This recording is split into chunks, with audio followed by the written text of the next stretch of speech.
Selamat pagi. Di sini kami akan menjelaskan tentang hukum Faraday. Hukum Faraday menjelaskan tentang hubungan proses kimia dan energi listrik. Proses ini sudah banyak dikenal di berbagai industri sebagai proses elektrolisis, yaitu proses-proses perpindahan muatan listrik pada suatu larutan yang menghasilkan proses kimia pada larutan tersebut.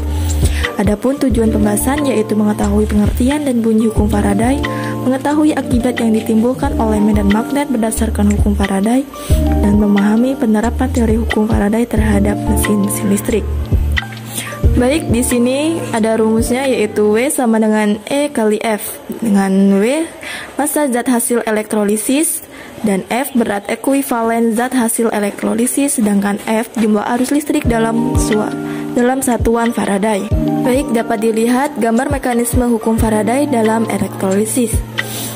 Paradoks yang terjadi pada sel elektrolisis di atas dapat ditulis sebagai berikut, yaitu katoda Cu2 plus ditambah 2E- menjadi Cu, anoda 2Cl plus menjadi 2Cl ditambah 2E plus, sel Cu2-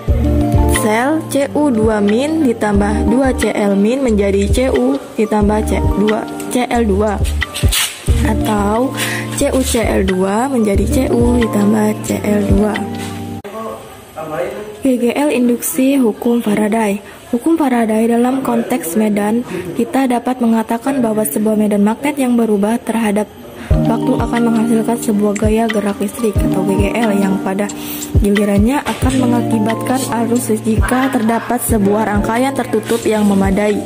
Gaya gerak listrik pada dasarnya adalah tegangan yang timbul karena pergerakan konduktor berarus di dalam sebuah magnet atau karena adanya medan yang berubah-ubah.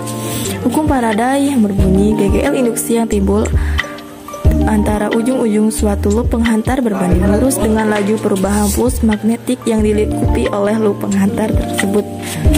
Hukum Faraday 1, massa zat sama dengan muatan listrik dalam elektron, atau W sama dengan Q. Dengan Q menunjukkan besarnya muatan listrik di suatu titik di kawat jika arus listrik L ampere melewatinya selama T detik secara matematis. Q sama dengan I kali T, dengan I arus listrik ampere dan T sama dengan waktu detik, sehingga persamaan di atas dapat ditulis menjadi W I kali T.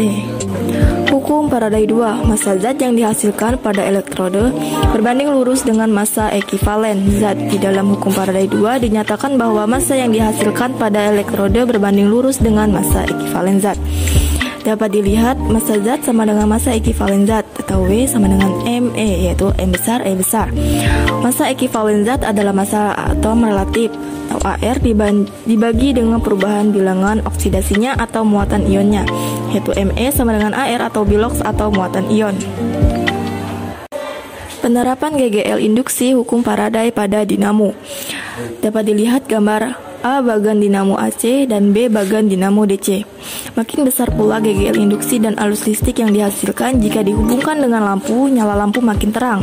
GGL induksi pada dinamo dapat diperbesar dengan cara putaran roda dipercepat, menggunakan magnet yang kuat atau besar, jumlah lilitan diperbanyak, dan menggunakan inti besi lunak di dalam kumparan. Penerapan GGL induksi hukum Faraday pada generator. Dari gambar di atas, bila konduktor digerakkan maju mundur antara kutub utara dan kutub selatan, maka jarum galvanometer akan bergerak. Gerakan tersebut menunjukkan adanya gaya listrik yang dihasilkan. Dari gambar di atas dapat juga diamati bahwa 1. Jarum galvanometer akan bergerak bila konduktor atau magnet yang bergerak. 2. Arah gerak jarum sama dengan arah gerakan konduktor arah kutub-kutubnya.